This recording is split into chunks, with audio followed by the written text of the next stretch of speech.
Yo, Bismillahirrahmanirrahim. Alhamdulillahi Rabbil Alamin. Alhamdulillahi Rabbil Alamin. Alhamdulillahi Rabbil Alamin. Assalamu alaikum mbadi UDP nkolu.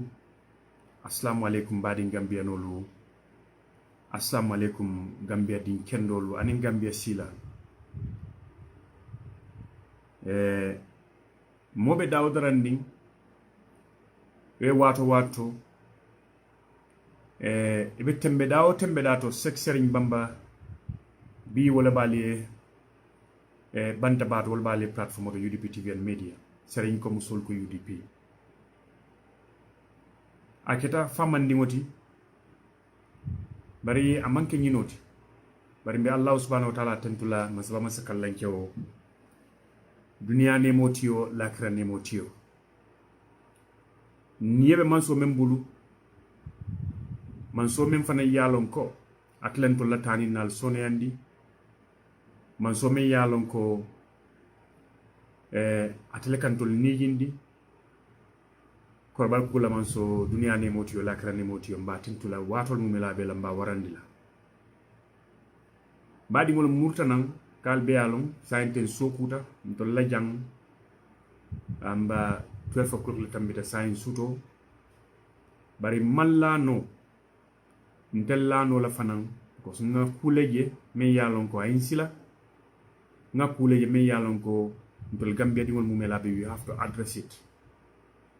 wolem fintindinan alikan bari na aplande num pour soma nda juno nal sikacha bari hani membenda fonga fo ndatuno laje oto mbalbe bismillah la Gambia dingolu UDP dingolu mobe dawdarandi momon mbe jibero la bi mbalbe bismillah la al fongol la plateforme oto mbe kontondro futandi la UDP TV and media presenta sol mumela bema mbe kontondro futandi la na patili dama Right Honorable Usienu Numkunda Dabo ani UDP executive be na keken dolu men be underground Gambia be katakuola ani men yalon ko lebe siri nye registration central to kaji ko banko bondi mo bulo ko me yalon ko le laftan na banko nyin tunendi la katakuol ke ka wakilo ke ka dokuo ke kaji ko lafita futal da men Gambia banko fosi futan wo nyam kata ba fon kam oto mbebe tentula mbebe jayla anin UDP dingol men bebe diaspora chapter sol men bebe diaspora men bebe Gambia bantam bebe tentula mbebe konton na ngela kebarol jele ngela kebarol fanam moyle donation men keta patiela brin Spain chapter amba Italy Finland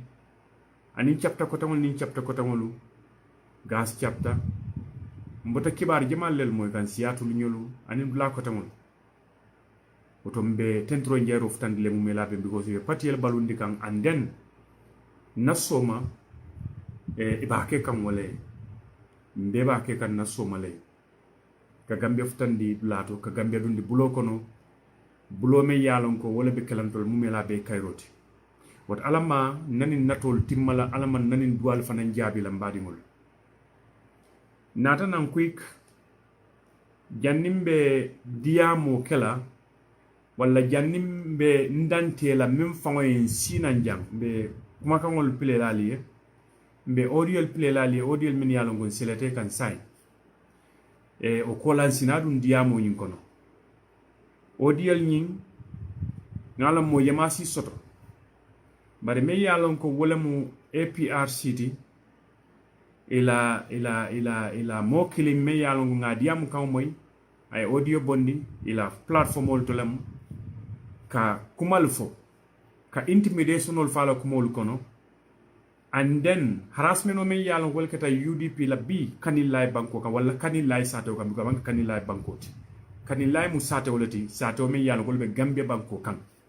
oto Gambia dingo Gambia ding ebe Gambia banko kan ye nyantolo soto kadum sate o sate diate amo kilinete kering Gambia banko kam memba fole ko jamun to la sata wolti manyana du nya as far as ko ite mu Gambia dingolati e man na sunyar la e man na kuriya la e man mo bute e man tapale yakeje inata ila constitution o ila nyanto menti loi mendi tela ko ite nyanta menkela ko banku keso be Gambia banko kan ite Gambia dingo ifane ni ala soto je ote dawdara ndiyata e sitaje oto kulel keta men yalon ko bi e manyiya men yalon ko mbediya mulala mba kono fanundila wato tije montro wati kilindro inshallah nal bol sotla bari mina special topico sotla nin kacha nyinnal ni watol men yalon ko mina kan dunna wollel kono inshallah rabbi bari o fonni ci o men ngala diam kam me yalon ko APRC la plateforme auto dudu yañol la plateforme auto a record jelato mammo kilim moy me yalon ko aksono ñi ba kondem kan nga men jetro wala ko kamfa bala firingo anin e tagilanteya ngaje ko ayo siloleta wallo mankutol be fonni cew ñinna ala diam kan ñin nga membe je ato mandinkol dum fananko e ko wata jo bay wata to bay mo me yalo wato mumila kabe wata to le bayla ni me ku isiele ka bang e kalo ka sutiyale i sebu ka jamfa wata to bayla sebu ka jamfa ngadal lol soto jembe mem fola nga fonni jew diam kam moy bir nga diam kam moy mo Gambia la ko man sila telefon la ko enzila ko ndesan sibanto fela bitakan ko sibanto to ne ka diam mo nyam ha woto mbe men fula dora wala muko alhamdulillah rabbil alamin Ibrahima Diba anala timomolu nte serigne personal limbe tentu lambe jayla wonte serigne kafon nakumol kono lonko UDP nkolu nto la patio munatin na fang na muna moy fang ko UDP nkol tata kanillay wala UDP nkol bi futata kanillay satawol me yalon ko mol yam da ko UDP wal ning kanilla en kolu nyankumoni wulo la muti wala jaw kumbale mudu metara nyo jaw yalla fu jan dunya be kirla mol yamira wala UDP ngol ning kanilla en ko man du nyola e ning kanilla en ko man afia soto dingo me yalo ko kanilla dingo le menkata yaaya jammeti mbe bota kala man mona man du nyola mo ma kon ko kanilla dingola mati mo ma kon kabota sikar neto ala tamandiri nya ay tagerante ya men ke banko kan ay nyantiti nyal men ke banko kan o nyantiti nyal nying o tagerante yal nying Gambia dingolu nga ya kele walla du momor ndin nata Gambia banko kan mbe kele la wala nyama haw mata ibota dawdran ding anni joronta nan sawle santo ntol beta kele ndi lola nyama ate bayla dung amole fanante kering Gambia banko kan isi kallankiya nyaw nyaranding isi fatiya nyaw nyaranding kafu ko tol Gambia dingoli men tol dendi lan tol nyente kilo men kele vete be kuri yake ke ben na mol turakan mekel amole teji abarakate te mari fanana Gambia banko kan woto men keta na kele Gambia banko le mankani lay din kele UDP mankani lay din kele e man si koten din kele e Gambia banko dingole kele me yalon ko wole banko nyinta aya toromondong aya bulala jufo ko banko nyi muntela tati men diatanye wole be kala jam men diatanye wole be fula jam man la fi me fate fula jam momor ndi femfo jam me yalon ko amandiante nde be te mari falal wala ngi soro wala ngi kinyaw ni nel be tamakan to nya diata ala talla man soye nde serigne keta serigne bamba keta hadim rasul Allah subhanahu wa ta'ala wala mu jongo sedo tanin ko bela injustice me ya lon ko wala la ta kanilla en kolu kan sutu ila musolu bi gonte be dawdara ni musol ngatra musol le noma ni wala ngatra wala fasa kan ala lente ko nyam niente de musol fajindi ni wala mola yot ni ciowol bu kamo bari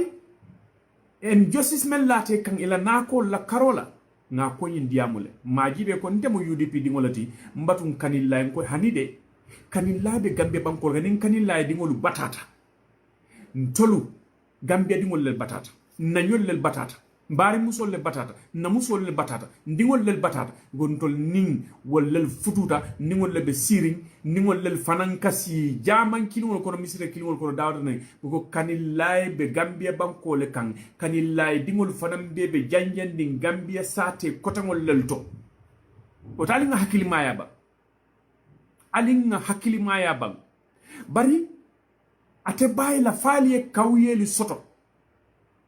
fale kawyel soto nte serigne bamba keta ngani mfokanillaye dingoliye nko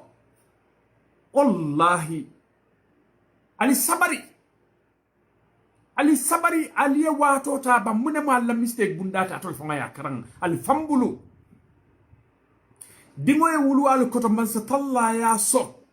ay makamodi ala meya lonko anamun amadi mola gambia banko ko meya wala president ya makamoti me yala tek makamul be kan banko la makamul kon o dingo wuluta tolla abota tolla banko kan abota tolla sate o kono banko me yalon ko luwa banko len carte fay banko la muy ko ni sira mo membe janteng julebe wulla juye si nko anna taragi mo bu kabalu fo faw abe dangul altalla ma zo naye dangu alala molbe kala je bari ferobe dame wala mako mba kala mansa kewolti nate bota jate fata dingol fane si gambianol dum ko mbam fata nyawulenke ate kala mota ken wala mansa kewtin tolla banko kan so na mutako momorondi yala ko mirolo bela o hakilo le bela ibe jele mirakan ko yaya jamme anyanta kala dum mansa kewti saji kon tolu yetara na kindo mo soto ite ke fanne nene momorondi yamuta ko kare furano be kala mansa kewti ke fanne nene gambia na to soto la gambia manke mansa ke bankulti gambia president lel kata president lel kada karte fay bankolam munati nan tanim fahamulam famfe ala mansa tallahi makamodi la sanji muwannim fula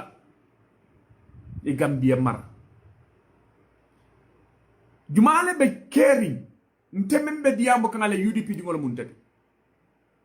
bari jannimbe UDP patiya lonna folo oto mbedi ndi yakon birim mini sojaro liye kude take nga ya nyolu nte serigne nge fasale mambule no made kabulu ko siye gonde bu kabulu ko politicien no noma watola kabula politicien no kabulo ko say namunake fereng because wato nga politiko jele ko fennori mbalem but because I didn't understand the meaning of politics woto munebe caring mbadi ngol ngo fasa bari lafita tandila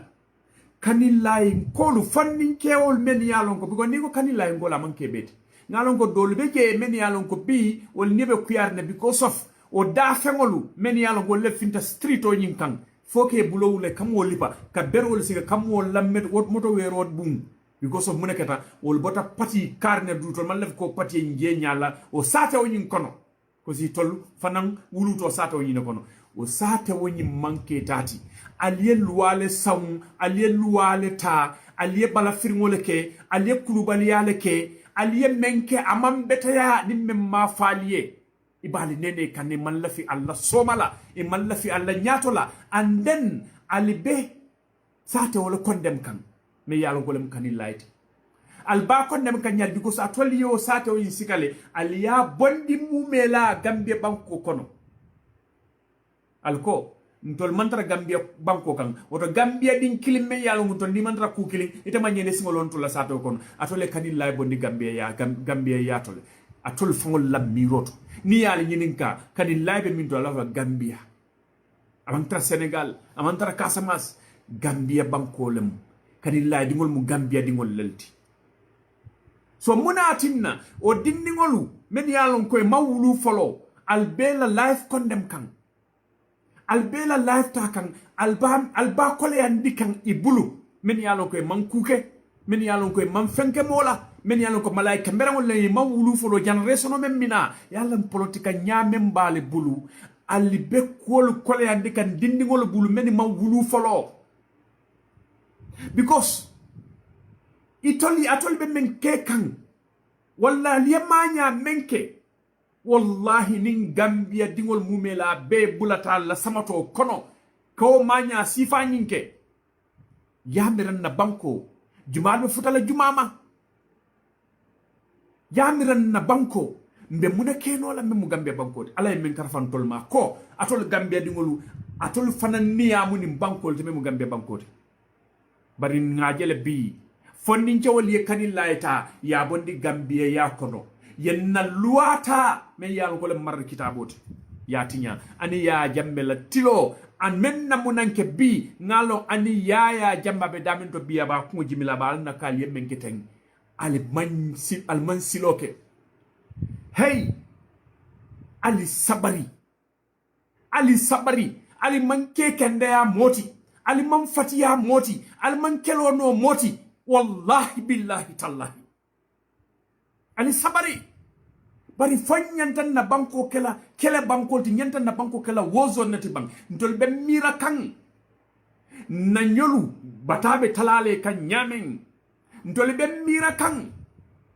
fa nyolu batabe talale kan nyamen ntol be mira kan o dena nol men yalon koy mawulu folo ni nata iko alhamdulillahi rabbil alamin na broda soldina onkul solo anim fa nyol men tarta jang yanin ku kende lata ya kem ko ma jayla nyomoyo ya fele ngani yirwa karim soton na satol mumela beto Gambia banko kan moti kole ya kumbola nsindingolu karandi nandigol karandi saje ko mo kilinta lolan tolu nyatili wala ka foko ntele barakata tol mumela beti lafital educate la kilinto me yalon ko it is a mistake and then momorandi yalon ko ben nanin kuma kan lamoyla la futandi and then share this program nte serin keta lafo dunga wallahi mbenin fokan dunga fo sinya jamala dum be murla lamba fo la sinya jama fanan nin kuma kan yimen ba fokan my brothers and sisters ali sabari moye wulwa tolla banko kan anata man sayat akale ko karango be janne faali karang ite broda ite sister ite uncle ye dingol men soto e ke karande dalila jumala kam nke nyini ngale ke karandi dalila jumala kam ma ngamirante seri ni men nyini ganga bana men ni o karandi gal mi soma na karanda skeno ay ke president oti askeno ay ke ministati askeno ay ke député oti askeno ay ke lawyer ay ke police oti ay ke jojolti nkan dingol karandi ne kamma puisi futano andi man sa ya fangoto bare mona rakali ko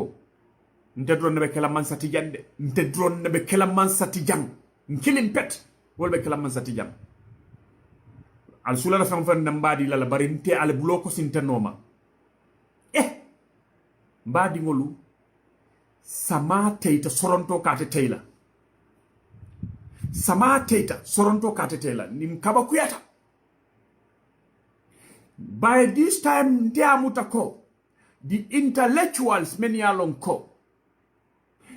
22 good years, the former president Yaya Jammeh, atartol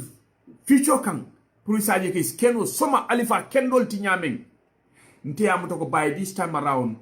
atoli nyanta o dingol lele wulindela o kanilla dingol wule meni ale 40, aliye na fenang, aliye blodu koto, aliye sponsor, aliye dundi politiko kono dudu janyol men yalon ko EPRC ko le mut. They are trying their best nke diam kawon moyle ni ka tabilol siale ni ka ideal siale ali finti nan aliye fondin cewuluta aliye karandi botal kana fondin cewul karandi violence la atemo sambal flat kelo ka konkodron ne wulu baraliya jel anibi kelo mantar na banko kande bari fitnol ben na banko kan o fitno nyi dunka foare ya jawle nati nan and then a foare ya jaw kam na saya jaw biko nim foare ya jaw nata borol man kilale man sakunda sobe oto sotola man sakundal men be nyato bi be men la kan al beya moyle adam barola man sakunda o injustice men ake musolla Aïssatou Touré même mu na vice president ta même fo kanilla ko la député way wati tambita ko atol lel tata cuuni ciako no jang yaaje mbele watola kurango free geo free atol manyen nal dayel la le diamale complain which I condemn and then ba condemn la fo jan dunia be banna. It is a very wrong statement. Aïssatou Touré même fatele ma fo ko mo nyi long. How comes it la banku dingo me yalon ko kana mo le jo o banko nyin kan abe sirgo banko le kan alala lungo lunga kamburo le sang o mburo me ngado ate nyonya ani half bread la ka sang abe namo le jo kan is contributing o banko la development no nyin kan ge fo ito laliye ya sika ba ya develop ito laliye tunin cha do mo le ke ba mola sika adila o mo me ya adila wala corrupt not them itol nyanta men soto la jula moti o nyanta dile la 100% comme tundol be nyanta men kala ka Gambia banko ke so la so bankoti. It belongs to each and every one of us, and I condemn Aïssatou Touré law statement on ying and then ba condemn la because of Adama Barrow bari tolla mol bi iko we are not enemies manke jawulti mbatu ngata nim futata ngata kanillay ngata namolu men yalon ko wollel be siri nye na registration central to ila logisticolu walla munti ila domor fengolu ila mindan gielu aninki akilol tengundi ka foy ko we are with you people ala baraka job well done ala kata iman luatinya imam constitution tinya nantra ko e loi tinya Gambia mu loi banko di police wol bante arrest ni silo kam bring wati juma per registration datita wa fale gal men ke ka manya na ke ka bari mbo fana audio nyim pile la lenne because ko ni yaaje sababu le bala ko ni yaaje akadati nan dulal to fana mbadi ngol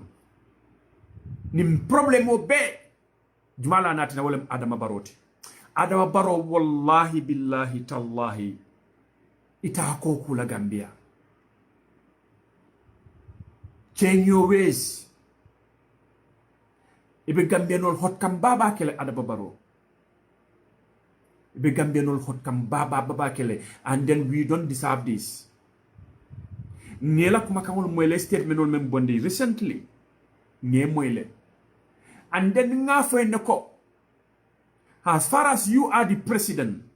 you have to mind your words. Ibe kuma kangol men fola. Wadi tla kuma kan killing o ka damage ba ka tangoleke o ka tinyar ba ka tangoleke nge moyle iko mol be jande men ya lonko e kabula moto wala e ke black e kata rangolto ni register rangolto e kamol bulol mutane ka foy ko atol manke Gambia dingolti e ke la ID cardol muté bulol kono yo jamin tole wo be yo kemude kam because those youths men ya lonko bi ata kanilai yela kuma kawni lamoyle yela video yin gele ye ko be gele ko president fa fa la fa UDP ko le mun jota li bay because inata janne e man hato e luale kanda e manyana na la jango tumol fa malo be menke kan because of you that statement President Barrow ela kuma kama bebe mbuli jamba be pilela anna al man koronto mbala kuma kama be pilela liye nin ko yim problème o yimbe datta nan jel to President Barrow la problème ala statement ako molu amam pati kildo am pati to fon bari a fake city ande men wala mu UDP kolu men ya lonko wolu Ibrahima Dibanala monitoring teamo ikata mune monitor namol men ya lonko lelbe registration central to ko IEC men ya lonko marta na carte fay be yekol ni landi nyame ko pati yo pati yela mo sindi ye molbe janjandi ila ataya somolu ila domoro ila kontongolu ila jimingolu ila logistics fo yefute la mol me ko ala balwol fel albe nyaadi ko tanatal la jang we are with you people. Yes, you can say that again, boy. Omar, same thing here, definitely. Lamin Cham, Abaraka Bake, and Moro Kamara. Thank you so very much. Thanks for watching. And then we have Ibrahim Mafati. Allah Baraka Bake. Adam Barrow is the problem to manipulate the system. Yeah, I know. You can say that again. Abaraka Bake Nua, whether this is a civil war in the Gambia, but may God help Gambia people. Amin. Abaraka Bake Nua, Abaraka Abubakar Dabo, Amba Bolon Sise, Amba Lamin MIJ, thanks Allah Baraka, our Sora. Thank you. Thanks for watching. Balbeten Plambal Jaila. Yes, Medamento. So because of President Adama Barrow, me yalon ko bi o ko atele mun tolla president muti Gambia banko kan. Ay Dr. Sidat Job la folo la kuma kan wonyim fo. Ako we afanga diplomati solti wala kata futa Senegal la embassy ma Gambia banko kan ka fo ko alla molu men be Gambia banko kan ibe da dundi kan Gambia la politiko kono and then la fita yeda bo di Gambia la politiko kono. What is wrong with that? What is wrong with that? I know nantra ko imam pare ka sunyaro ke President Barrow imam pare ka kuriyale ke ila fita kan carte fayo Senea ay tilingani silola itela famu nyanta diamu la ka fo ko diam mesama be siari luntangol la ko la luntangol alal dabo di Gambia la carte fay ko nyin kono nin ko luntangol jumale mo luntangoti me yalo ka man Gambia kayto nyin soto amam qualify pour ka carte fay Gambia banko kan luntangol beje men yalo ko biwol mu duri ngol lelti kayto lel kanyini bari ite ko you see the problem there is ite ko tamu luntangolati oh sai beta Gambia banko kan e sanji tang sanji mo sanji tan saba yola ke Gambia banko kan ye dingol be wulu ye foy dingol fana ye dingol soto jang foy fututa jang. But still now, Gambia lo ID card killing when you mem ID card ite nam nasoto. Gambia la passport ite nam nasoto. Gambia la wuluka ite nam nasoto. Ite lunta ko dum besir Gambia banko kan. Bar nin sunkar salo sita pimu ike bori ikate la banko le kan. Nimban na salo sita pimu ike bori ikate la banko le kan. Nim fe pimu ike bori ikate la banko le kan. I banko la kaito ni nebe bulu bari be sirin Gambia la banko ni e nyinin ka police wato wat ila kaito e ko banko la kaito la bondi e buka Gambia kaiti bondi bari kana fu mole ko nte sanji tang sanji muang bi nga mol diam ka mol sanji tan saba mbeni banko kan janne hello banko tol mela be lunta yalla birin dun jam folo ye muna fanye ko nyele sexeri mbamba keta imang loi me alaw kan na banko la kayto fa nyin jandi be sanji sabo nyin complete lan banko kan wol kata loi folo te melan kan 3 good years manya nan da fa dunna ke la banko kudum kayto nyin nyini kayla residential permit ka nyini sanji saba yo loi kayto nyini sika yadina na accent nsita sanji saba nganna sanji sabo nyin fanan you have to demonstrate it katandi ko ni sangi sabo yibe siri ni banko le man finti foy kaytolu fintindi nan kaytol men yalongo e sandiro ke la passeport wala walla tara dulalto walla ila yuntamento walla be sato mento al kayto nyin because momor ni bo sato nyin kono you have to be foy register je ya tandi ko karbe ni sato nyin kono wala proof sol yo proof sol nyin bondi katandi ko ya yela ning sankar nen dum tajang tan okay serum fanan tan serin ikela cool update yena kaytol ndejbe ka fole proofs so nyinko ebe sirin janne o fana ibina mune kele ba fole ne sign nde kayto di lo nyama ni contrat soto e do ko soto do ku compagnie mento wala dula men yi contrat yi di la 1 year contract yaw nan sina kayto indi la o mune du ni ba di le ka sanji killing kaytol fam folo di la sanji killing ikola di la ni ngo bota ye sanji fulo indi la sanji fulo ni ngo bante na sanji fula do dila ni ngo bante na sanji lulu kayto nyindi la ndela process o nyi beketaten ni ngo sanji lulu nyi banta yana sanji lulu ko tan nyindi la o bandula na biate sai o to mo satare la kayto nyi sanji taw nyi soto isi bule process o nyi non pour ka ila passeport o nyi ni abe mu silolati bari ntal bu kam bulola nyoka ngafu ko mbesi la janne nte ha nga sanji tanke janne yawnda sanne so sai nga ray sotul pour nga ndadum la carte fay ko nyin kono hey mune be caring so president Barrow ka sida Dr. Sidat Job aka ko wole haras aka ko wole doya because mune keta woye Senegal la embassy menta ka diamundi ka fay ka fola banko dingoli ko ye dabo din na karte fa ko dumo findita diamuta because man la fitino la na banko kan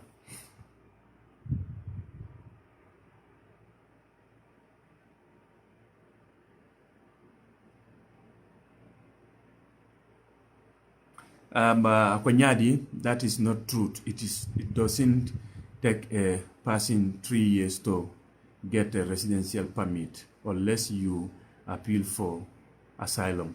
Malo ite banku jumala kang, and then malong ite what do you know about residential permit? Bandeben banku menkanjan Spain. Janal luwa ngalom bakelade. But I wouldn't even nito kwenyum fango sawala nyoda because you have no idea what I'm talking about. All right. Okay. I will not get for mente jam fala je back. Okay. So membeje wala mko nibe banko kang Gambia la banko kang ite na la fa Gambia la banko din kaytol la anyini yeb la procesol noma ni ta fu say yela national tita ite amani Gambia passport be bulu Gambia ID card be bulu ite dum Senegalais le muti wala Guinéen le muti ini mo ID card mol ba fele ko ite manga Gambia ni deni ID card soto nyaadi non moto fele ito lipita men nyante nyini kala wol nyame nyanta tala janal immigration ne katawol nyini ka ngalun tama dole Gambia kayto babul because ito ni dama problem soto ite kayto nyi yole jetebul kayto me yalon go is valid kayto me yalon ka beter oto alebula kayto no male kayto nyini so President Barrow il a fita mo register la Gambia banko kan men ya lonko Senegalais le muti iko a itol meta Gambia banko kanne bari meta Gambia banko ke yenyi ninka ila ID card le man ID card soto passport le man Gambia la kayti kilintete bulu bari te ko ebita attestation wala tal ite luntang ite ko ebita attestation da bari Gambia la kayti kilintete bulu no those attestation are for the Gambians. You understand? Ite luntango you start from give a proof ko banko nyin kay be janne banko nyin kan ibe janne ite luntango nyanto la tandila ko be banko nyin kan janne ye banko din kaytol nyinile ibula ta processol le noma bari ko ha anto ke la sai attestation of because wala ka issue so ndelu ndam fana bitale iko ha because kanata andin kay table because ite luntango ni tata pour que la amba banku di ya kayto nyini e ka luwa lebe laari njeta di de la wala yo e sangi lulu ke yana wala sangi tanke ba sai e mam banku din kayto soto batay attestation yi go e sangi jamala ke jan so you see moliye kamodi lun tamale kamod da lun tamale Adam Barrow nata kawo ko yin condemn ka fogo Senegal ni ngol le bulo du yo munatina banku kotangol ben be jang munatina national banku embassy kotangol me jam man tawto hello mbeya lon ne ko mol manke dofot President Barrow mol nyaabe yele ne paw people are not a fools mol yalon ne membe keri Gambia bi mobe yalon ne ko lun tamol siata je you have Nigerians, you have Ghanaians, you have Sierra Leoneans, you have Guineans, you understand all type of nationalities. Hello, but in Bealon Neko, among those, Nantrako, Kemelem, let's say the 75 or 80% them Senegalese. We know that and the Guineas. Bealon, akweta mo get do faulty. And then we know the game you play. And then we know that the political world, the people are not dumb, President Barrow. Banko dingol ko. Fair election is sulata wole la fita wala. And then you should have to give us that fair election. Nim banko dingol ko nim mallani na la fita lial dabo ni President Barrow na banko dingol diamote ko lial dabo ni ko nyim kono. Dun defana ko lal dabo ni ko nyim kono. Bari ngalun tangol jele men yalo ko ite President Barrow. Ite President Barrow. Mbe ala hakilo murund la koma demanding Sierra bo nyi meya lonko ayela tisato nyindum boy sol ya bute joswa boy sol ya bute o bute ri ngoni anata mune fa ay kangola UDP la ako because antem President Barrow la supportality UDP ko lembute they are UDP people albe o remember that is it Mohammed atofa molti ba I don't know after lema anata kafintina ka atandi ko e manke UDP koluti. You remember those? Wol mumela be Gambia nol konindi la nyaal yelandi le. because of muneketa wo luntangol mumela be kajele ko ite president baro it is menke no wala mko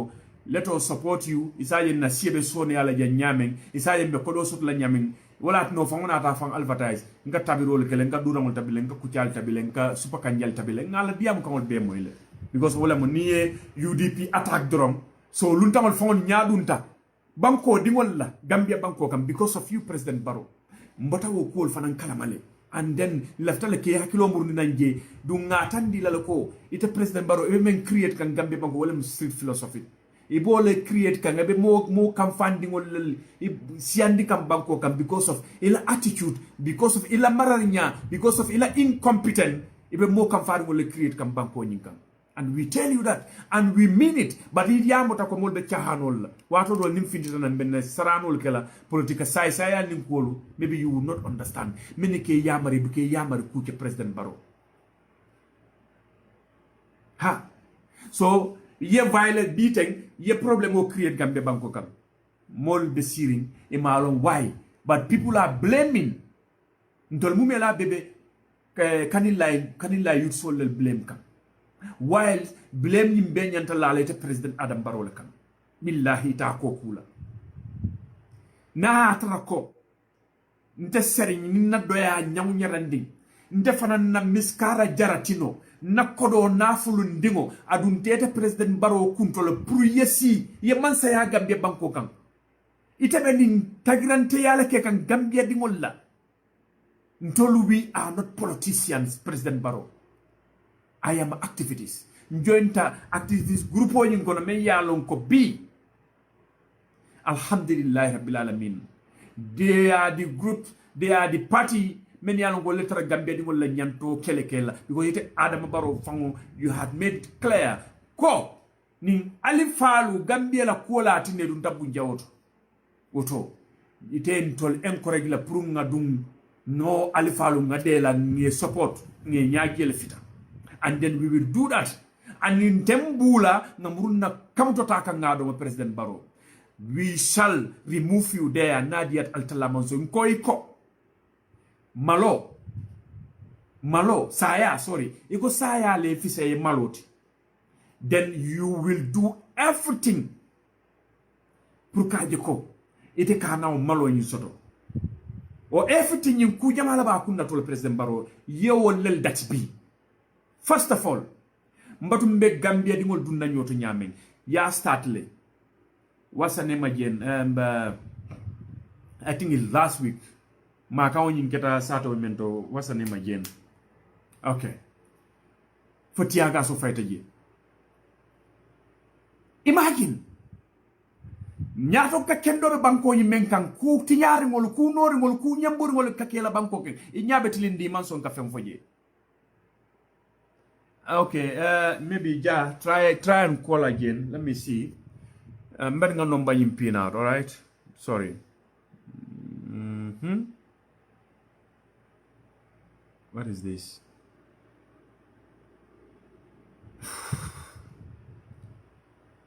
Okay.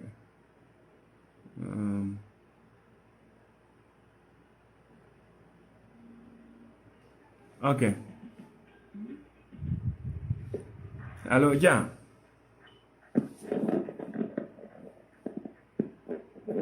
Hello, ja. Hello, assalamualaikum. Waalaikum salam. Kay sering ko jara idro.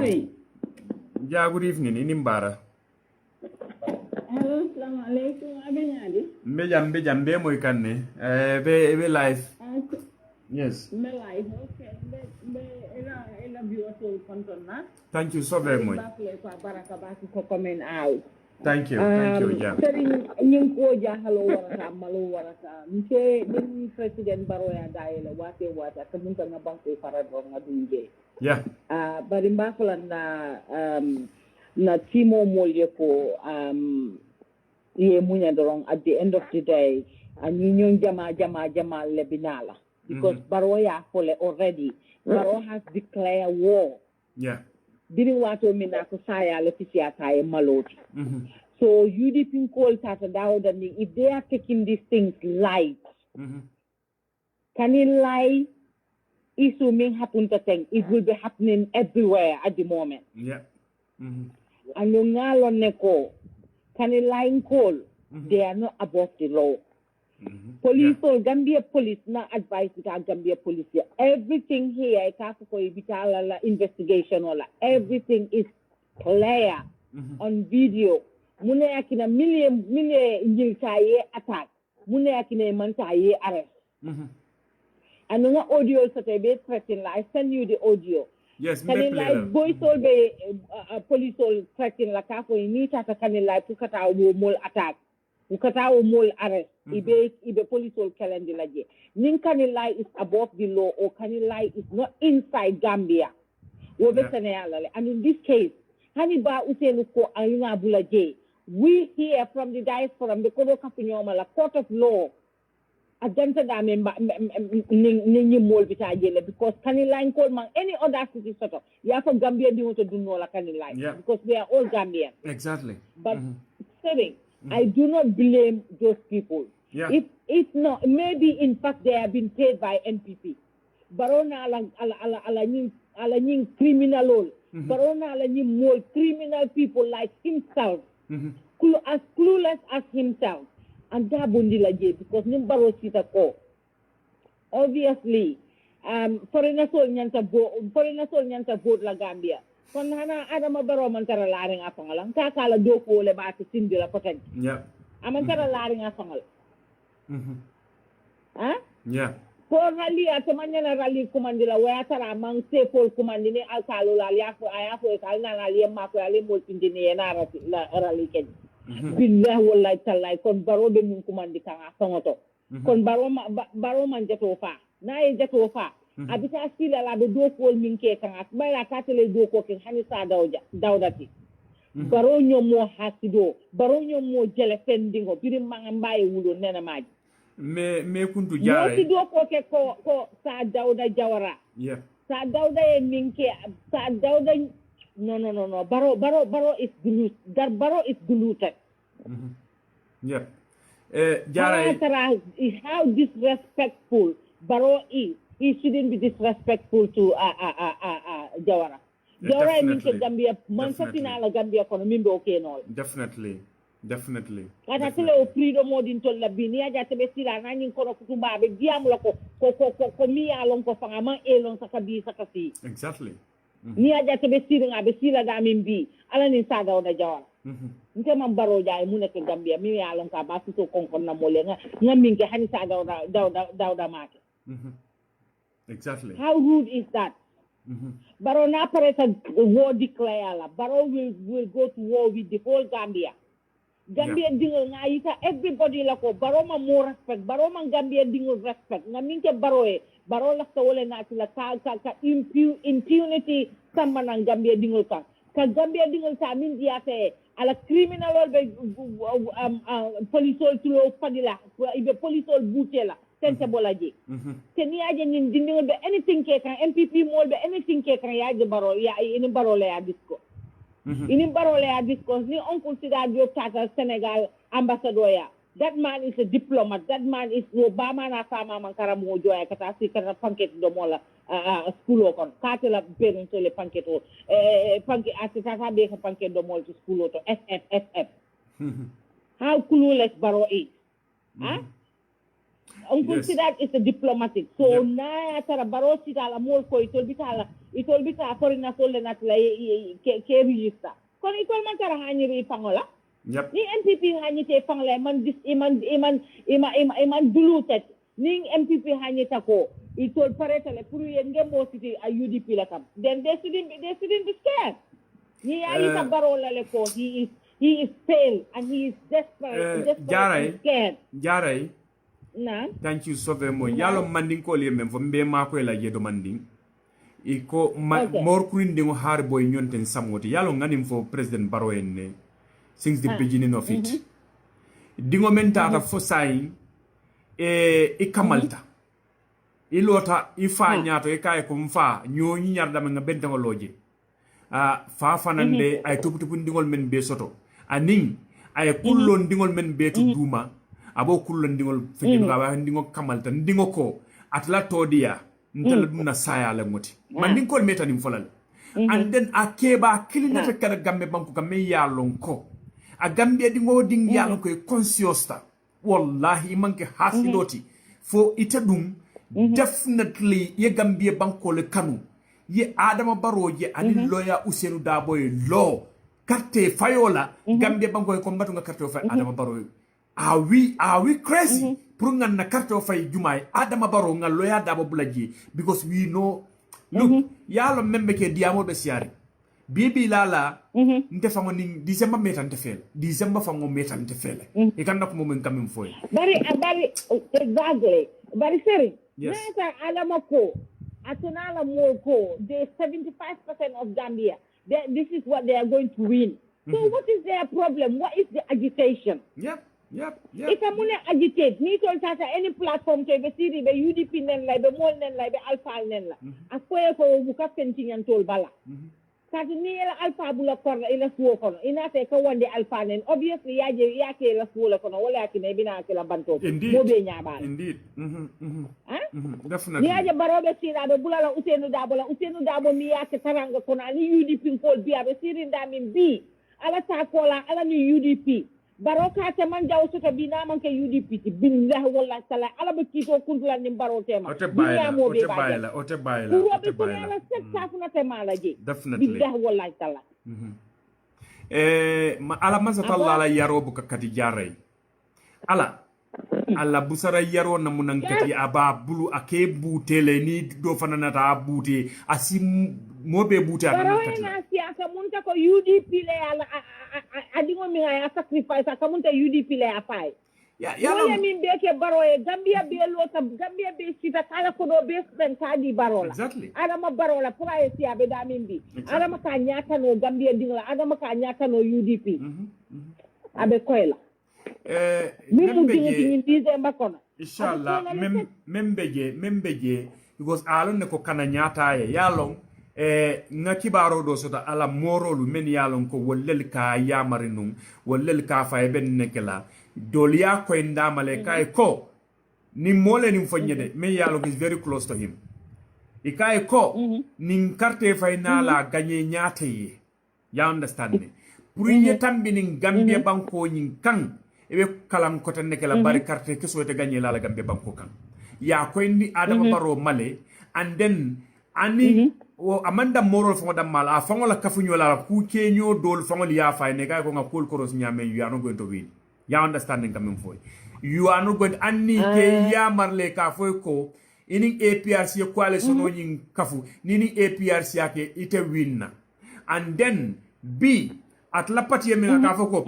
NCP be la rin kanne PPP be la rin kanne wasa ne ma jennu mbukalaf ka to fango fo yawnda me yalon ko atel fama la parti la muso bala malo no malanko mbukalaf ka to because was the most useless man in the Gambia ya understanding kam okay so yajele ako elake fanam bakan ne atondi fam wasa ne majen ateri nyim fam me ya mislead up to now ya understand saying a day because so bole nyam his affront of doing that. Ya understand? Ahmad Ba is a fun of doing that. Birin tiaje, birin lungo mem follow. I statement on odd badibu. Adama Barrow be meetingola. Adam Barrow mang Ahmad Ba condemn.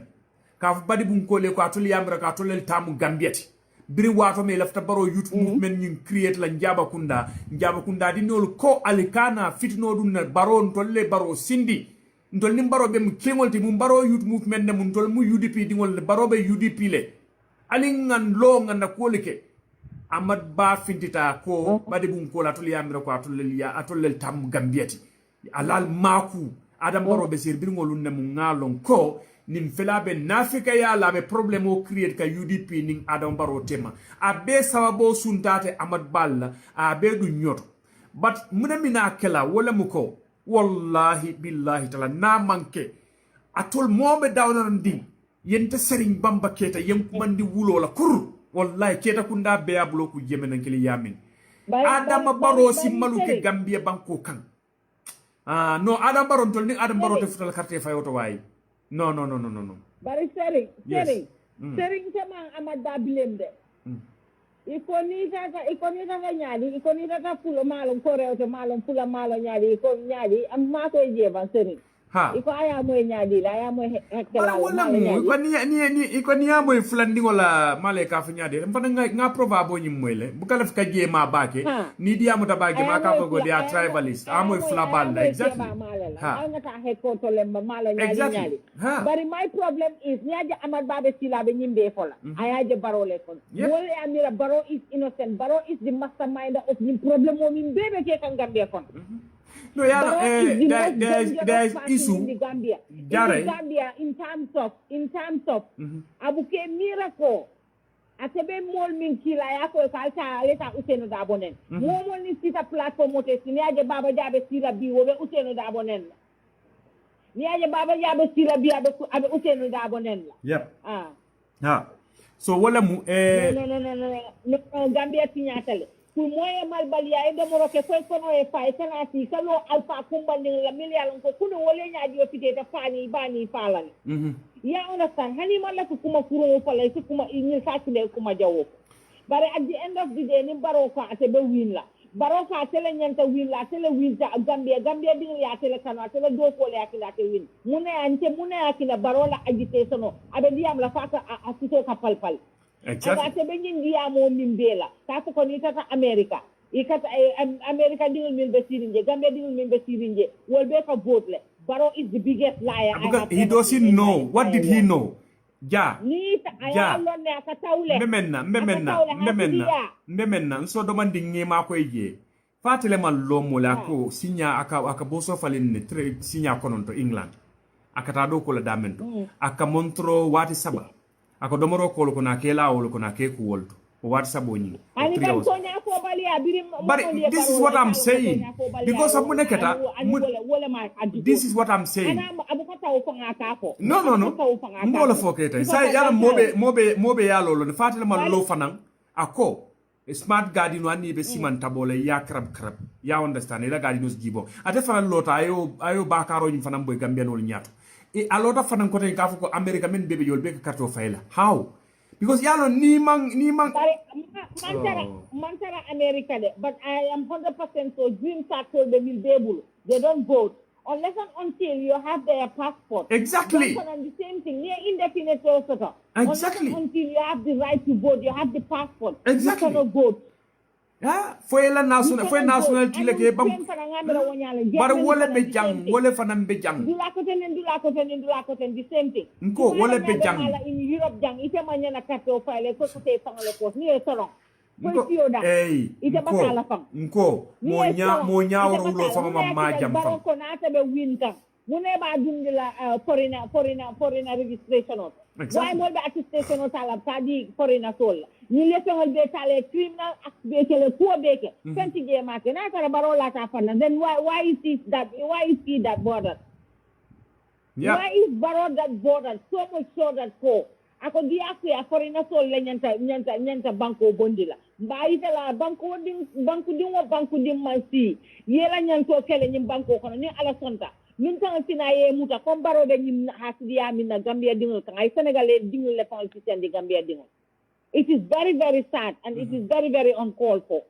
niatara lombe joye nganyine lonnu baro be mo Gambia dingol jola nyinela billahi walla taala motata ajiyam sekate baro tambindira bari ajiyam sek baro buka mo bulay ay tanendiro na manke ba Ousainou si ani ajiyam sek ako akaka dingol kile kana wol nen Maimuna sisa how to call it a paradise akaka ajiyam sekale nen baro ajiyam sekale Maimuna ta ya bula aka dabo ko to kama koy Maimuna sisa be nonsense min na UDP kono abi jene safaro min na odulato Maimuna safa be bula la mol la alfa la mol yalo ngate mumi na ma dadete billahi wallahi talai hani mol malaki mole ke nyame be tela wonyala ani ni electiono mo bani ci dara mambang fento tum em rek adanta da min dron idea jaray adanta da min dron idea and from now on mo manta mo intimidate la ni la tanga muru banto ya jamen UDP ta kelo min ke that's how it's going to be exactly ani ba Ousainou ko mole alkana ke we will do it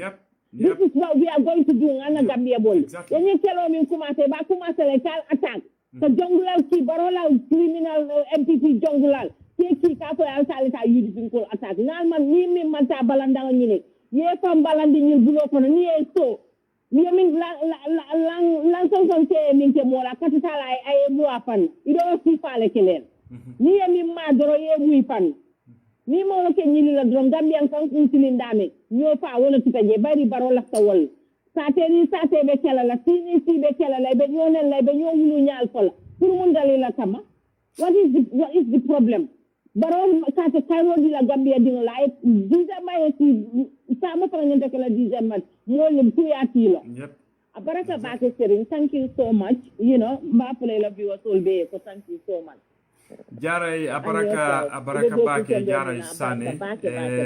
jaray ko sering dorong jaray mbetentu la mbeje la may God bless you have spoken well mbadi ngolo mu jaray ti UDP TV media mbe yalon ne ndesan musol fele men batata Gambia bankoy alama ala sijo kila na la saibo promote wato do la ningeje I feel sorry definitely mun buka suto sino but inshallah alamasatalla wala balla kelo kelali UDP musolu Gambia musolu ala talla mon solo balla kelo kelali Gambia fuarolu Gambia karambalolu ala talla mon solo balla kelo kelali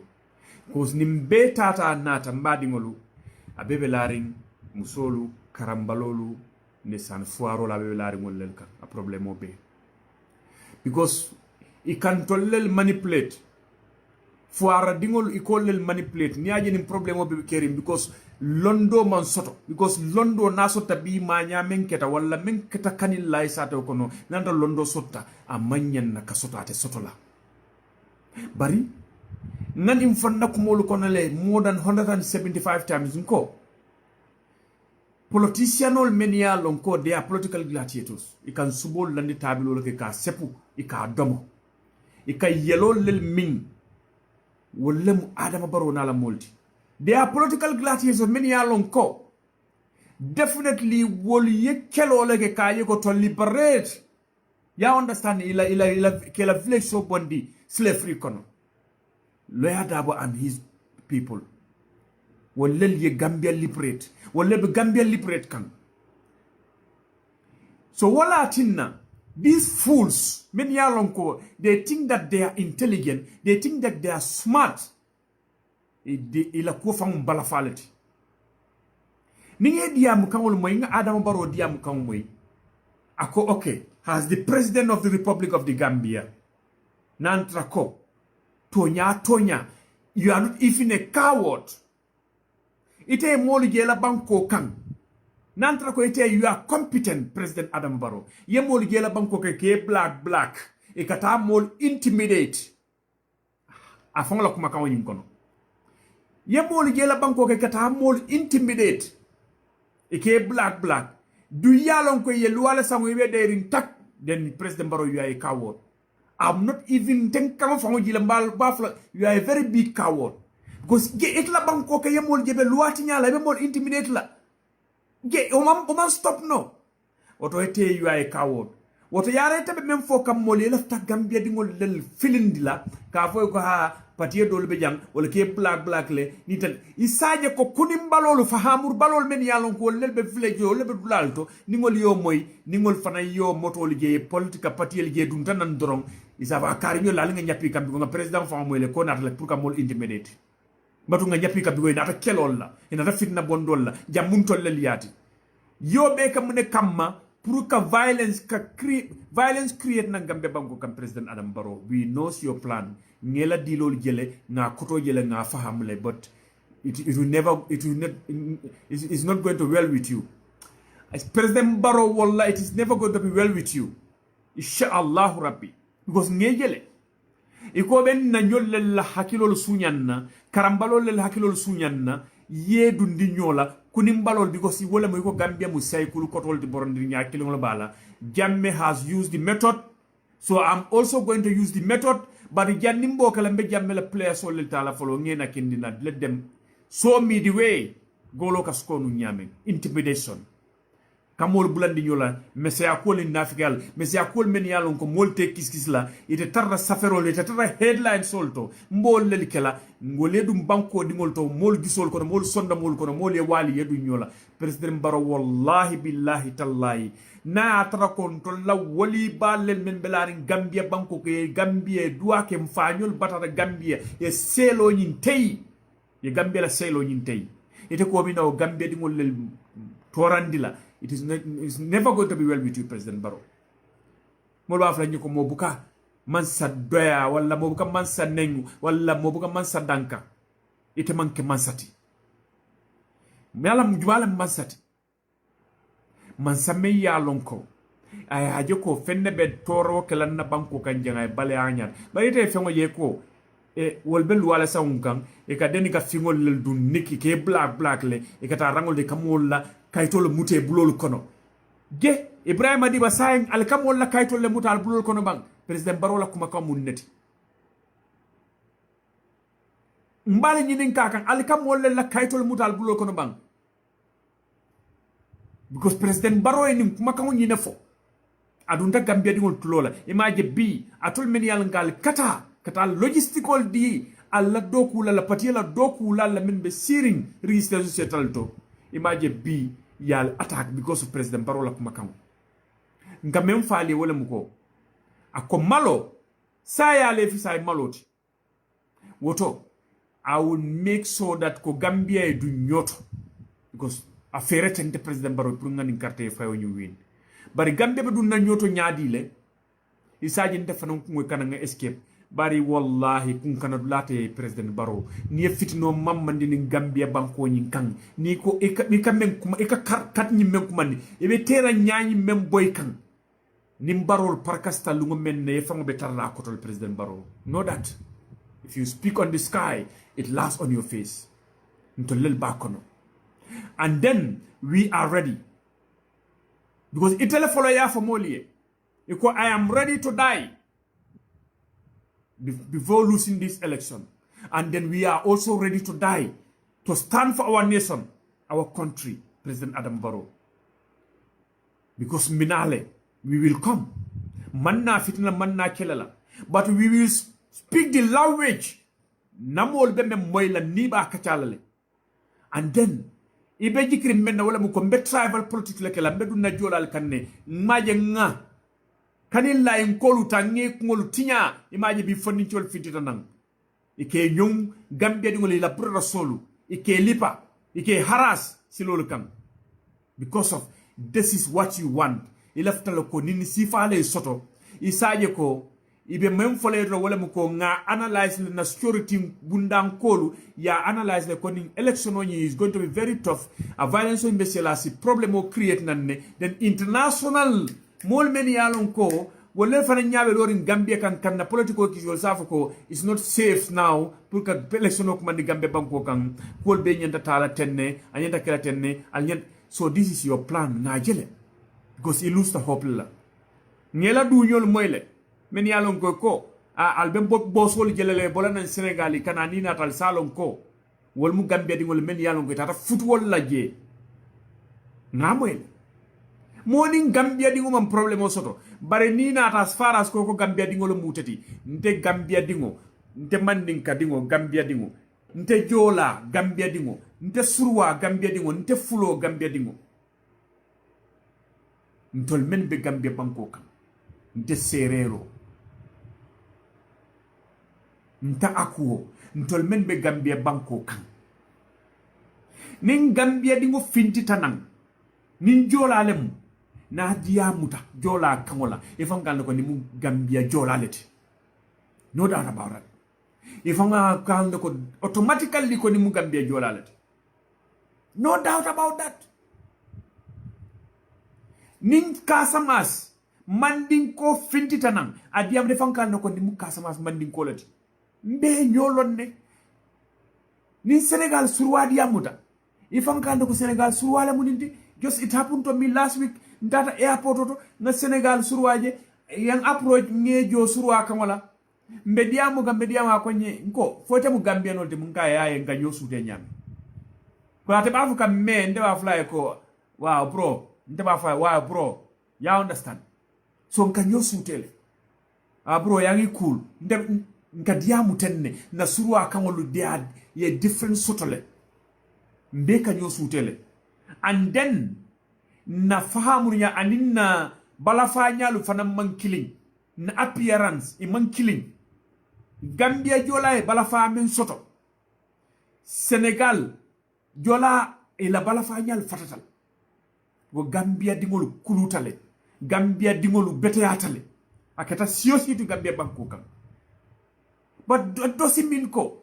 ndemu jola lati men be Casamance men be Senegal jolalu ha ndengol bele nyanto soto Gambia banko kan ani that is not it ndem mandin ko lati Casamance mandin ko ndengol bele nyanto soto naba that is not it ye dabo ndina kul kono fereng Casamance jolal mut Casamance mandin ko la mut Casamance flo la mut Senegal flo la mut ye dabo ndike nko Gambia jolalu Gambia fulolu Gambia mandin kolu Gambia surwalu wallel tamu Gambia wallel ben dadu na carte fay kuwol kono is it simple fa kole atala ban kan nyininka anin kanin fanam fo because ngajele membe katam you see because wolam mbatum nga Pikopol sangedi former député wala APRC former député wala député boyringol nga Pikopol sangadi lay saji yemma ko political ibe ma ko lan ibe la balu fanan sotla and then they deserve it they deserve it because nimmo mam futa if you are not correct you understand will be correct rin ele député wol men yalon ko nke analyze ngela kuma kangol moy e kalo jamal nyaato ka fo ko ali yalon ko sanyi mo andi fula albentela no ma jang dun defana mbe ya jammelo no ma jang ikay ha bari nata jangawo ko bi ko jiku la balla ikay ha mbadi wala li la moy ndula to lan iko jiku la balla ikay ha mal promise fen ko tan de silol nim fen ko la bari mbe jedi la lale sanji mo nim fulan tebe yaale noma birin kwale sono yin kafuta nyola Gambia no let us be wise birin kwale sono kafuta nyoma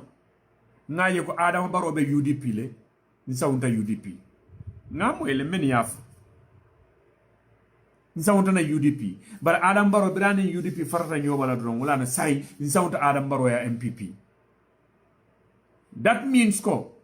atol muntala marsandise wolel atol men kabulanta no sanji mo andim fula ite be député yala iman giye fango memu gi ken doti ma di no sate molla shame on you my brother shame on you sanji mo andim fula be député yala di wi fango ol kabulete no ila molu fo fanga ngal be bontelo no me kay ha ol ka gi ko kumbo sanji mo andim fula iman gi ko di no la man gie bondi man bo holo fa sin noye say kana fo ko say mbe baro la ni mengonde mbe bo holo sinalien so it doesn't all use kanne and then this is how they use us my brothers and sisters nim politiko wato sita nim politiko sanjano sita nin carte fay sango nyin sita butungo e be nya woro wulo bele kama sa ko man sakunda nyi membe siri ni ngonde sa te me yalon ko abebe Gambia banko kan Gambia la population o 2 million mo million fula mbadi ngol ngani fonna ko mol kono nko bi tiloto asate kilim nyana tara Gambia banko kam me yalon ka be gi ko nyi kumbola nko anna tara only mbafla nyadi de 30 million dollars o fama siyata la fam go bo holo ka singel la bi $200,000 ika bo holo singol la Gambia banko kan less than that ngol ka bo holo singol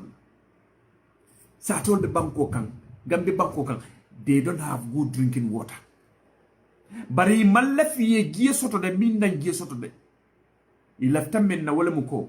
mbatu ningi la silol half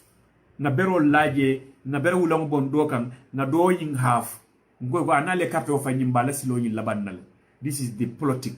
so ningo tambita ete silo nyim fenkela yene promise ko la okay gi ko la mu okay mina gi fanan di lalle promise isaje ko ye bula kutingo da because mu neketa wolta keno le fayye so sai itol drum wol be jikile itol drum nela because itol la nam ko dol bebe tol lel bulu semon you people al balafa balol fango doyata al balafa balol fango doyata ka gambianol treat teng and then ikalo gambia di ngol nyato ndesan allahu akbar billahi wallahi tallahi al ta ko kula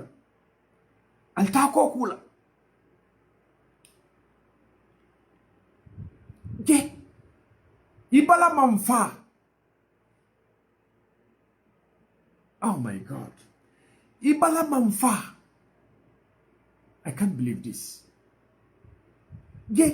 molni la konko be siring ini la mindo be siring o man kanyande eko yo mbatu because they wouldn't see mbatu nga ya understand ne mbatu nga na kuma baka tango foye ni nga foye fane be lala ni ngale nga tawula mbatu nga na tawula Yankuba Mane, thank you. Baraka, go spot on bro. Okay. Hi, good evening. How are you? I'm okay. Okay. So, this is exactly what is happening. Utombe menkela dron, mbe audio nyimplela, all right, from atokol APRC coin. Me ya mutakwa ku kekende baka tangolomati. Monday is going to Kanilai. And then nimpoliso positive futata yako APRC ngo be pare nimpoliso num futata je woli ye menke brama de banyola do manne yenti la motol bele malala ye wuray bali ye wulu nyame well chokoro kadi ya wolo famole da and then you all going to chey wala ala man suturala kila horomodo ala man suturala ni na fi ko soto e nyaato okay on dembo suba la fa joge mais si nekon ne dembo moy tay ken wax no Gambia bi ken wax te dama la bëgg xamal ne nek bepp dom EPRC bi nga xamne ya nga EPRC rek standby waaw da nga def standby nga tok lañu programme ni suba la c'est dañuy dem dañu fekk fofu te xey bi fo les staté mu joxe ko rew bi yep la in Gambia nit ku ne nga programme lolu sa bopa muy policier muy leneen lu fa dugg rek ñu ngi standby di xaar te man maa ngi dem monde so la mu bëgg xam man maa ngi dem monde kan ni lay bépp doomu adama bi nga xam ne pare nga rek fekk ma kan ni lay si de góor nga tubé nga sol fekk ma kan ni lay waaw lu ma lay wax nag moo si nekk de du ma delluwaat ginnaaw de bakkan bi benn la rek amul ñaari bakkan benn bakkan moo am UDP dañuy yabaate yow naka nga demee ba si kër jàmbur nga bëgg a def fa lu la ne dañuy yabaate comme Lamine lu mu wax soo gisee UDP ñu am sañ-sañ pour dugg foofu am na li nga xam ne doomu adama moo fa nekk te ñun kooku la nag la ñuy wut bés bu ñu ko xamee rek nga xam ne niw la Lamine wax na leen ko mu ne leen nit ku nekk mu registré son bàmmeelam benn yoon ñi gas ko nit ku nekk nga bind sa tur bàyyi ko fa muy policier wu muy leneen any officers bi nga xam ne indi Gambia na programme mu dem foofu waaw man du ma delluwaat ginnaaw de monde képp nga xam ne bëgg na ma xam na ma fekk ni lay monde waaw te képp nga xam ne bëgg na gis ki Emmanuel Jaaju na ma fekk ni lay waaw nga xam ne bëgg na ma gis ak nga xam ne bëgg na ma xam na ma fekk ni lay on monde waaw 2 weeks maa ngi ko def foofu na ma fekk foofu que ni lay billah wal honest to God lu ma waat nii si sama bamel man kenn la sama bakkan dama ko jaay ba pare te awma delluwaat ginnaaw awma dellu ginnaaw kanam rek laay dem ku ma bëgg a xam na ma fekk ni lay because ni ma call foofu wax naa leen ko ne man maa ngi ñëw que ni lay on Monday 2 weeks maa ngi toog foofu pour ma xool gars yi ñu fay ñëw ñu foore ñëw ban officer ñoo foore ñëw pour loolu investiguer ñi nga xam ne ñoom ñoo dóor ñoom ñoo tëj UDP aji na ko try okay mbeni moyle anna atrako abe membe bondi kanga da kono fonyo ken sangolem because ngalon ko it doesn't even he's not making a sense. You understand? Fonyo ken sanga bol bonda da kon du ngalon fanan ko nantra mem fo kan ate definitely he means you understand ka fon sifale sibanto. You understand? But mbe mem fo kan ay wala muko mbe men jabila atla kuto was very simple. You understand quand même foy ka tandi ko mbatum fo moy yata tara kanil lay wala telefonam baye dingo wulu ka tambi gambia dingol bela a telefonam ke kende ka tambi gambia dingol be ka fay ko a fallong ayta ay si aya fallong ni ko moy fallong amon kenen diroti Gambia is very big and then diamu nya long na Gambia police la yo lel trade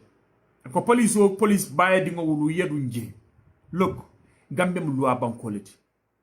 ni moy loi sa yemo haras ike kuman le samba loi nyati lingola bari ko ni police wol tata o molu noma men yalon ko wolle UDP la moto wero tay Ibrahima Diba Barama itol wolum bi wolum ni police wol tata fo moy fa this is yo albe di moyle okay jannim be tambila nyato be menkela dron Adama Barrow la statement Adam Barrow statement mbole kila and then aliyo fan la moy taw dialo mo be wol tok ko do Gambian ko lebe America la passeport le bulu America la sikay do le bulu ika carte fay America ji anu tel mo fi ngol le America dum batu bankol anu tel kunte je fatel ka carte fay ye right so ji ete ni bem banku mo kiliwol o mo kiliwol le wuli ye letaro sa fe Senegal la ambassadeur membi jak kañi dala ka fa wayla banko mol ibe na politiko konol ina delegation o jumale a nyaaton kaya mo mela lon ko ngalo ne ka fogo iko diplomate balom kala na balom Sidat Job atle o delegation nyaaton kaya kata ambassadeur ya fara of stock kañi dala ka fa la Senegal banko mol ibe na politiko konol lafta prele a dabodi na politiko kon wala fa kusi ba jumal ambassadeur jelle bi jap imani ambassadeur killing yubi ila Senegal ambassadeur don ne kata attaque this man is confused. Anu Senegal mon signole. Okay. Mbe otomoele. All right. And the most important partner in development is Senegal. The most important development partner is Senegal. But that doesn't mean that President Barrow where nyanta na carte o fay la Senegal fana nyanta ranale ni e carte kilo yim fay. I think this man is really confused here. Amani nkol fana mbondi nyoto. I think definitely President Barrow is really confused. Okay. Mbatu ngala second kuma kawo yim play ali. Okay. APRC ye 22 years ki jambi jang Jawara ye 30 years ki jambi jang bari masifa ye nyina ne ngaji mboyta pour kaji lolo ando ak yende kala koloti mo be nyanta ka la pour ko politique siba ka nyim kele nyim banko mo da mande mo nyo ka fu nyola e ka yayi ka mol profile ka mo nyita ni telo nyim banko de ma ke banko di won ina lo lunda won ina lo si carte ina bora Senegal ina bora Casamance ina bora Guinée ndefa o yelle belle ko de man ke barodi ndem bari le mbata Guinée yowle politique jaw balom politique ko mi ala se kelonat no nyim banko ka jaw politique fa mambe dia ye ide man mansa ko ndaso do follow ye talk sol organize talks ika uniform dum black ika ji kata mol attack ika mol tra line od ika mol la kayto mutebul ka fete man ki gambe encore o mo sibale ni wala nyim banko soto billahi be ku kelal fo dunya wala tinila. Very good. So this is what we are talking about. Many kumola fokam. Ko mol many ke black ko ke black le. Ikata ikatandi ko ite mu Gambia dingo ite man Gambia dingoti. Ibrahim alla monitoring team. UDP na monitoring team. Foi katale kabula mono ite mu Gambia dingo ite man Gambia dingo ite abe laari wala nyama bang. So because of President Barola statement no, B kani lay kolu kani lay youths e boyta UDP kolu kan. Because President Barola ning ko be create, and this man is really confused, and then ite aye ko wolu ikol katal kafu mole dem Gambia dingoti dem ite fengo bari nan tra ko mu luwati nyale ti Gambia banko kam munat na President Barrow as far as ite me yala ite lam banko la president e mo molu kumandi luwa nyati wala ko ko ali luwati nyale ke luwa ni sansonol lalkan but ibi gozi fangal ne ko ibe mem fokan to nyane din kilinteje mem fokan kuma ken samole mu mem fokan andi silo manta. So my brothers and sisters, so membe ye wole muko nga President Barrow nga lonne me ya lonko men diata nengo ya kolef du nga fayne ko kuma ba o te kuma ba fo o te carte keso dile o te ganyen di la jang kuma ba fo o te ganyen di la jang hard work do ku kendo ha tonya fo oduna siganen di jang bari mobe nata say ye mo men jiko long ko abuka kumo fa dala men sotota men lota Gambia be nyaato aku Gambia di ngol len tela fa mafo ko tanki sangi saba mbegila anata ku Gambia di ngol le ngafo le mafo ko tanki ha anning agreement ole ma man sign nde constitution e sangilu la dintala nde fama dengo la fo nango e mem fo nga fo no nyi menke fele mba kunu nalte kuno la je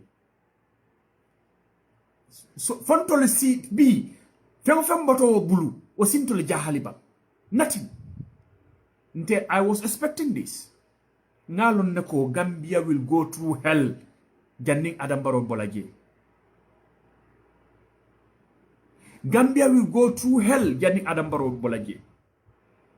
keba bak tamu banko la president men yenta fula dindingo le ko ali lo sila tilindingo kan baro fongo be jenkering o fongo molu lead kan sila jawo nyin kan iti ameriko fondin cewolu dindingo lu mbe munet sotola ni banko alfa fankalo abu kuma soto balolu ke fa nengo la banko kan kalo musoli nyato ka foy ko mba trailale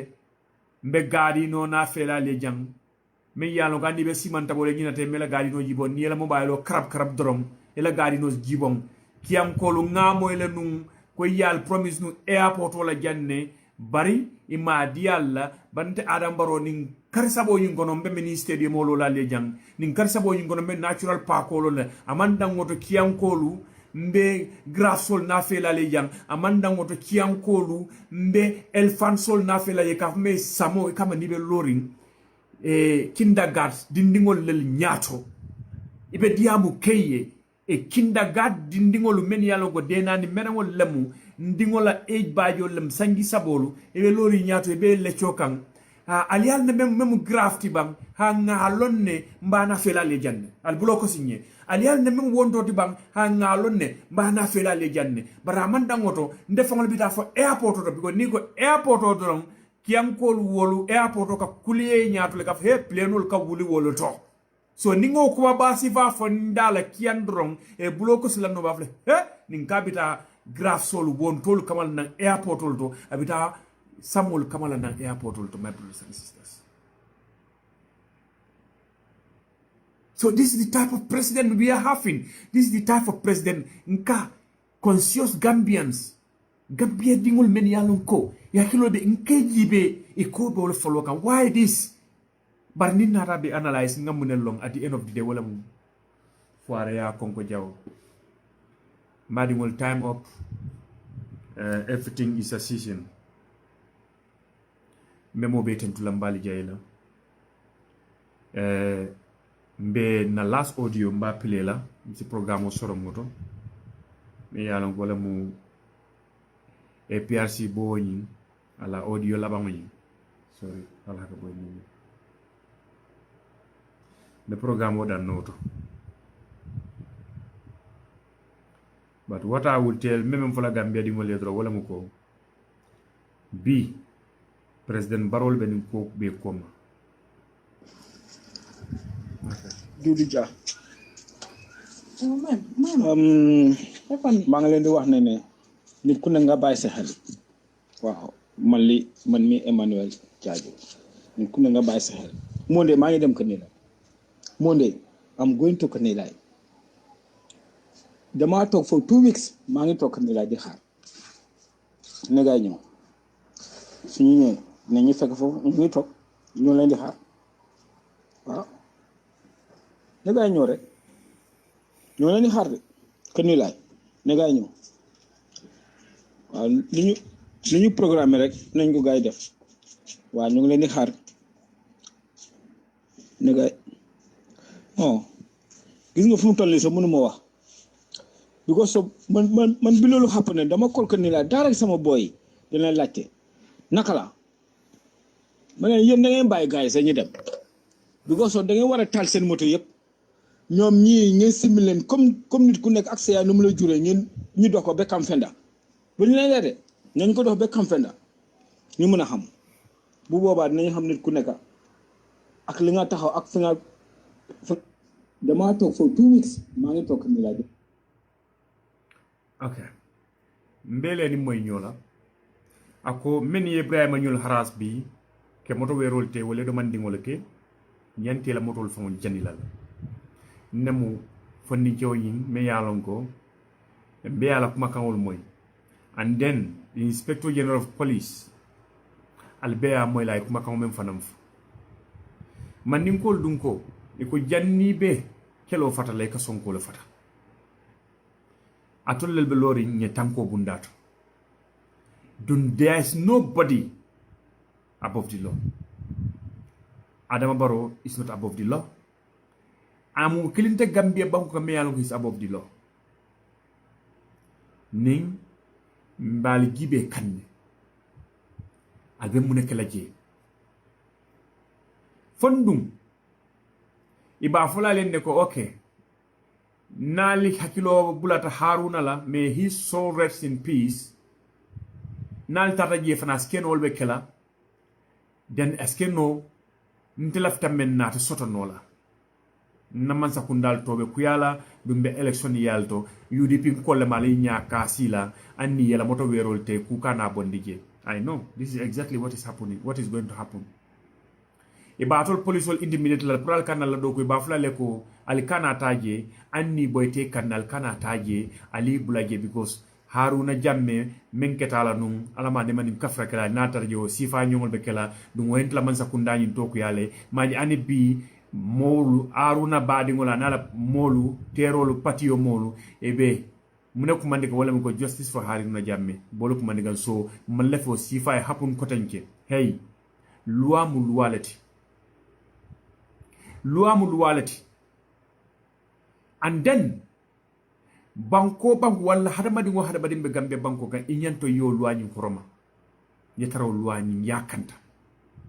e manke fenti manke fenna kiranti o loi ni ne warateti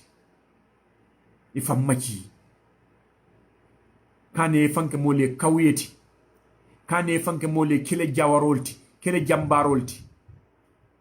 and then what mina sotola Kanilai will be known as ko fitina mol lel muti go mol be mina level lo wala nyama mol be silan nalla but not komenko ale kelo le node but mol be silan nalla munela we will not going to associate with them mbatun kana ta gifan alinga nyaka sila ani me yalon ko it should be justice anyenta kila tilingola bundalati nin tilimbalenti yala tal kan mol be dal delalete diamula because of al action al fangol bal fangol la kelo kelal faye Gambia dingol fanam be da bondila la koltole because inte bi aliye menke I was very ashamed and then bafula le ko ali make ku atol meni begia alla alifalu ke bal men yalon ko wol yalon exactly ko aliye manya men kal ma al make ku let them all come out and apologize to United Democratic Party and let them all come out ka tande ko UDP has a right pour kay dum kanil lay kono moto bayno la because wala mu karamoti wala mu kuningoti wala mu nyayeloti alinga fitino yimbula memben dundi kanyot wala mu adama baroti UDP has a different with APRC or Yaya Jammeh during 22 good years. But in the party leader, the very first day meng, abota nam bunja oto, jumala asorom bunja oto, keba men siebe, yuloya dawa siebe damento, yo na la molbe sorom bunja oto. O finti na lumen na munefa, ko yam fata Yaya Jammeh. Personally yam fata, alaye, kilaye. Ayam fata. Dusa halon neko, dunia baluwa mu natoleti. Dunia balo funu mu sababoleti. So na tra atul ya mutako ya Jammeh saying amantra Gambia banko ko fijo nyin UDP le mo wala na UDP al nyata no UDP. Hello, Yaya Jammeh has gone and will never come back. Alla time on expire kake president wala kake mansati me yalo gatata kurukuru kan. It will never going to happen again. Atekela nim president Barrow yole ta ka diandi molu bulol kono fata ta nunje ka fala si sena ke normal citizen ta fali enen asi sena ke normal citizen ti bara ta kala jam ko tanke president ta yo fali enal betula moy ata kala jam president dungo president baran kilingo Barrow kilingo wole Yaya Jammeh la bagasol be ni yaje foire ya jobe laring APRC kam bi yela motolu trakitolu senelalu mul aye be wafi biya tata trakita kotolu sannan o trake kotola laftana lali nyanyin la wolella because trakita kemenani 400 tractors aye wole wafi trakita talula aye wole sansa laftana lali nyanyin la walla killing nsa fale ko aliyal hakilolu tu. Let us not be fooled. Come to UDP aliya bulodu nyobulu ndebo wala falale wala bukalana last statement sign alnana United Democratic Party nga yamfa nyoe menu tambita alina kumola wane hakilola alina nang aluko alinga yamfa nyoe let's focus na banko yirwandi ya tembulude namaka Gambia bankoti bari nali ko albe kelole wulindila ali nyatuno UDP fitino alben kelelale watu jumalen kelo yimbe banna ate ananata banna woto mbedan na jam mbal tentula mbali jayla and then Lamin Job but thanks for watching. And we have Joko Jaite. Barrow is the real criminal liar now. He NPP and Koro Cafe, but criminal drug cartel party. Joko, you can say that again. And then we have Dawo and Sharing. You welcome, my sister. And then Joko, our president, is lie a lot. You can say that again. You can make a career Burundi wala singo kati. Ndola president wakatu buru singo kati la doro. And then Lamin Jammeh, UDP nominated President Adama Barrow now turn against UDP.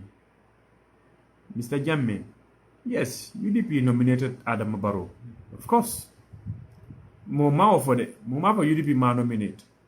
Mbe amwele. Bari, because of greed, among due process amanoma, you understand? I don't currently remember kakaman sayati.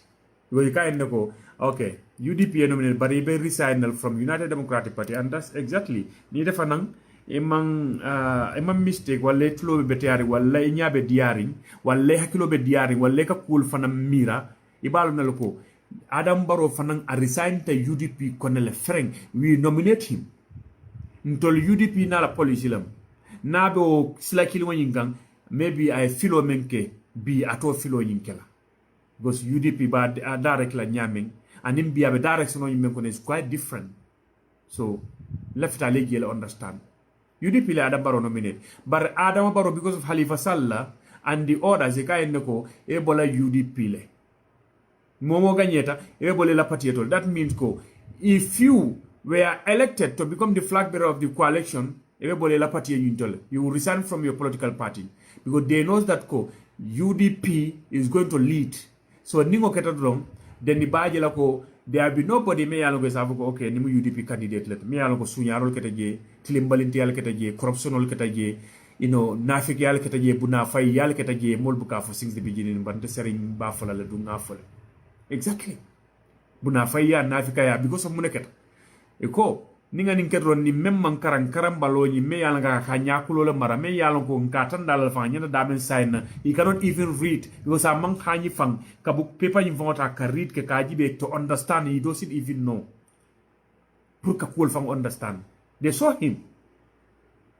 nangodro nga you are the president be bulale no mal ha problem teje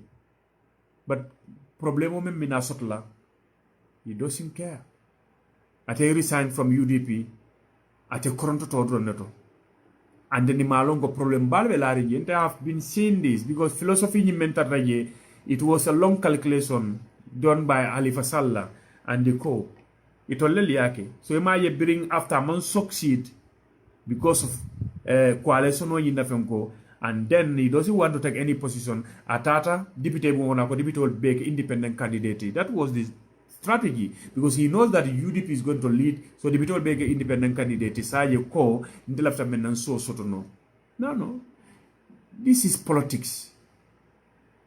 it has to play ka halifa political play long calculation adam baro mammenje na UDP kol men yalon ko ibeje mammenje but Dabo has seen it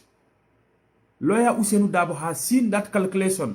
gele anni dali man afo mem de keta but this is in tolel si hanyino kanim faliye but Dabo has seen it. Bring an arafanan ako independent dipito bege independent candidate. E kana na intellectual ol moile e ko kana ko nyina ta ka bete andi we all knows the down politics political no political food ngo memba ko imbe ko be bota kala male. So Mr. Jammeh yes UDP le Adam Barrow present but Adam Barrow at the tone mbe ajila menk yes a telephone lota ko ni fa fata man ko bari fa la korda tay o mu dingola dinkuri yalati and then you had that ngabulo ko sa and we support him nyanta support la menna financially but I jam fa la ko mo namna la butu to diatela nte de ngamoli gel men yalon faynil e la family fangol mina tela because of munegeta musol ninki wala ka songa because of munegeta e ko do men bonde anam baro la campagne wato la botol kalamal wala tan ala ben na julo jola tole ata bayla well nte jam fala ye Mr. Jammeh thank you so very much okay he's a liar saying yeah you can say that again but totally confused confused sale yeah Joko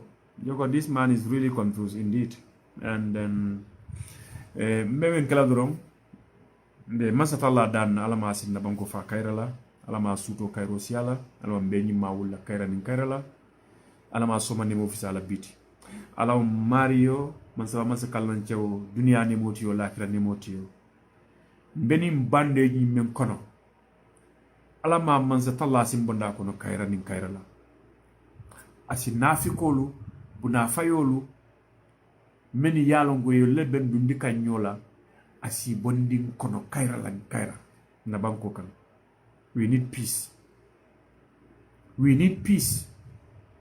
and then mo kilin tante keno la Gambia bankoti mo be yo long ni mansa siramani jula ka wuli jula ka si jawara natale jawara botaje Jammeh natale abotaje but people doesn't accept some people still don't accept that ko Jammeh boytale because Mayilla the very moment menga keta nobody was expecting it jomu forlati alobe kerola ite ba be dun nanyoto ala koy ko dem menkala ngolol so this it abe batun kan ala yaro nam nankati ali nga maku sisaku so ite menke fanki jo siso warandi ibe fanke fati yandila iko be kelola ke kan because of munekata mol tenkum ini chawolu lota face to face isi bula kurto kono isi kabano ke sila kurto sika dokola ite tenkunda bang ite bu jumalati ite muneno ye muneno e muneti na man keko jondingo dron na muti alinga maku ngam fantu na banko ena kairo soto medan na la yalla baraka baake sekseri mbambalem assalamu alaikum warahmatullahi wabarakatuh ma kum fala ni national anthem la so ni wakany fo wati do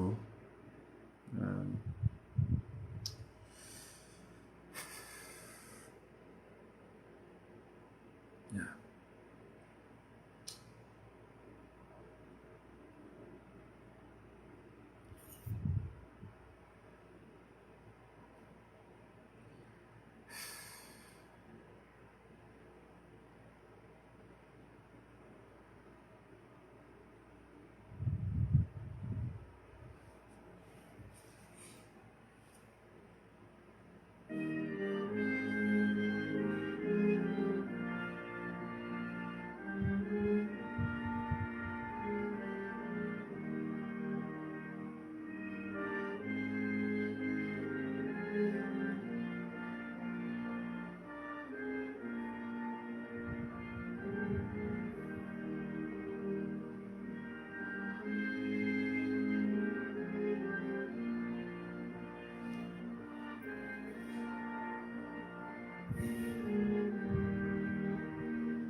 ala baraka ala man nali jola gambe din kendolo good night